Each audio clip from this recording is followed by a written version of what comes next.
Assalamualaikum viewers, today we are discussing about the diminishing balance method of depreciation. Part 1, 2 and 3 already uploaded है। तो सबसे पहले diminishing balance method की definition में बात करते हैं। Diminishing balance method जिसको दो और नामों से भी जाना जाता है, decline balance method, reducing method से। In the above method, a fixed rate of depreciation is given. The depreciation calculated from diminishing balance method is higher in initial years and lower in later years. Diminishing balance method में हमें एक fixed rate दिया जाता है। इस method से calculate होने वाला डेप्रिसिएशन इब्तदाई सालों में ज्यादा होता है और बाद के सालों में कम होता है। So let's discuss the formula. दो फॉर्मूले हैं हमारे पास डिमिनिशिंग बैलेंस मेथड को सॉल्व करने के लिए। Both formulas are correct. So it depends on you which formula you prefer. पहले मेथड जिसमें हमें कॉस्ट को माइनस करना है एक्यूमुलेटेड डेप्रिसिएशन में से।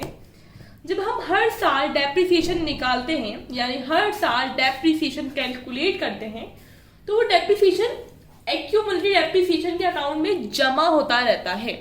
Let me give you an example. 2019 में डेप्रिसिएशन निकाला 5000। 2020 में गए तो डेप्रिसिएशन एक्सपेंस जीरो हो गया। डेप्रिसिएशन एक्सपेंस जीरो हो गया, डेप्रिसिएशन का एक्सपेंस का अकाउंट जीरो हो गया और एक्यूमुलेटेड डेप्रिसिएशन में 5000 रुपीज चले गए। 2020 में डेप्रिसिएशन निकाला 6000 निकाला। 2020 के खत्म होते ही डेप्रिसिएशन एक्सपेंस का अकाउंट जीरो हो गया और एक्यूमुलेटेड डेप्रिसिएशन का बैलेंस जो कि ऑलरेडी 5000 था अब 6000 से बढ़कर 11000 हो गया। एक्यूमुलेट का मतलब ही होता है इकट्ठा होना। इस फॉर्मूले में हम एसेट की कॉस्ट में से एक्यूमुलेटेड डेप्रिसिएशन माइनस करेंगे और आंसर को मल्टीप्लाई कर देंगे रेट ऑफ डेप्रिसिएशन से। दूसरे फॉर्मूले में हम बुक वैल्यू को मल्टीप्लाई कर रहे होंगे रेट ऑफ डेप्रिसिएशन से। इंशाल्लाह अभी जब हम एग्जाम्पल सॉल्व करेंगे प्रॉपर एग्जाम्पल तो आपको जो अभी समझ नहीं आया होगा वो भी इंशाल्लाह एग्जाम्पल को सॉल्व करते हुए समझ में आ जाएगा। डिमिनिशिंग बैलेंस मेथड में भी स्ट्रेट लाइन मेथड की तरह पूरे 12 मंथ्स का हमें डेप्रिसिएशन चार्ज करके देता है। यानी अगर हमने एसेट मार्च 12 को खरीदा तो उस साल हमें 10 को डिवाइड बाय 12 करना होगा क्योंकि एसेट हमारा स्टार्ट के 2 मंथ तो यूज हुआ ही नहीं है। So let's move towards the example. इस एग्जाम्पल को सॉल्व करेंगे डिमिनिशिंग बैलेंस मेथड से। इस फॉर्मूले से डेप्रिसिएशन कैलकुलेट करते वक्त हम कॉस्ट में से एक्यूमुलेटेड डेप्रिसिएशन माइनस करेंगे। अब क्योंकि हमने 2018 से पहले डेप्रिसिएशन कैलकुलेट नहीं किया तो एक्यूमुलेटेड डेप्रिसिएशन हमारा जीरो होगा।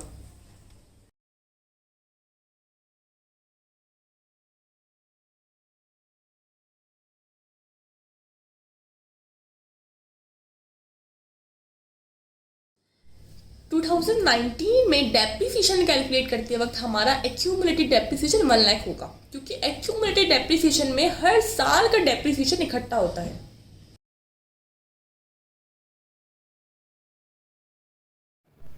इसी एग्जाम्पल को कंटिन्यू करते हुए हम लोग दूसरे मेथड से दूसरे तरीके से डेप्रिसिएशन कैलकुलेट करेंगे। 2018 के एंड पर हम लोग at the year and depreciation calculate कर रहे हैं डिमिनिशिंग बैलेंस मेथड से। कॉस्ट हमारे पास है 2018 में मशीन की कॉस्ट 5 लाख थी। रेट ऑफ डेप्रिसिएशन हमें 20% दिया हुआ है। डेप्रिसिएशन एक्सपेंस हम निकालेंगे। फॉर्मूला है book value multiply by rate. This is the book value, ठीक है। कॉस्ट को बुक वैल्यू भी कहते हैं, book value multiply by rate. So we will multiply 5 lakh to 20%, 1 lakh यानी 2018 का डेप्रिसिएशन 1 लाख आया है। बुक वैल्यू निकालेंगे cost minus accumulated depreciation. Cost हमारे पास कितनी है 5 लाख। जैसे कि मैंने आपको पहले बताया था कि डेप्रिसिएशन एक्सपेंस हम निकालते रहते हैं हर साल का और at the year and depreciation expense जब हम नेक्स्ट ईयर में जाते हैं तो इसका बैलेंस जीरो हो जाता है। लेकिन एक्यूमुलेटेड डेप्रिसिएशन में डेप्रिसिएशन इकट्ठा होता रहता है, ठीक है। तो ये जो 1 लाख डेप्रिसिएशन एक्सपेंस निकला है ये एक्यूमुलेटेड डेप्रिसिएशन में जाकर जमा हो गया।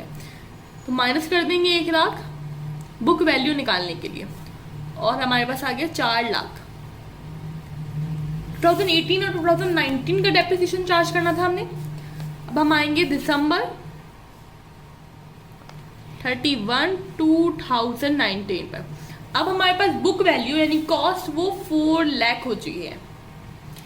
रेट ऑफ डेप्रिसिएशन अभी भी हमारे पास 20% ही है।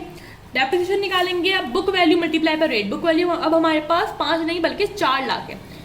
4 लाख को मल्टीप्लाई करेंगे 20% से, we will have 80,000। Book value निकालेंगे वापस से cost minus accumulated depreciation. Cost हमारे पास 4 लाख है। अब बुक वैल्यू निकालने के लिए हमने 4 लाख में से डेप्रिसिएशन एक्सपेंस यानी एक्यूमुलेटेड डेप्रिसिएशन माइनस कर दिया। हमारे पास अब बुक वैल्यू कितनी बची? 3,20,000। पहले हमारे पास 2018 में बुक वैल्यू क्या थी? 5 लाख। फिर 2019 में हमारे पास बुक वैल्यू 4 लाख हो गई। उसके बाद अब 2000 अगर हमें 20 का भी डेप्रिसिएशन निकालना होता तो फिर उसके लिए हमारे पास बुक वैल्यू क्या होती? 3,20,000 होती।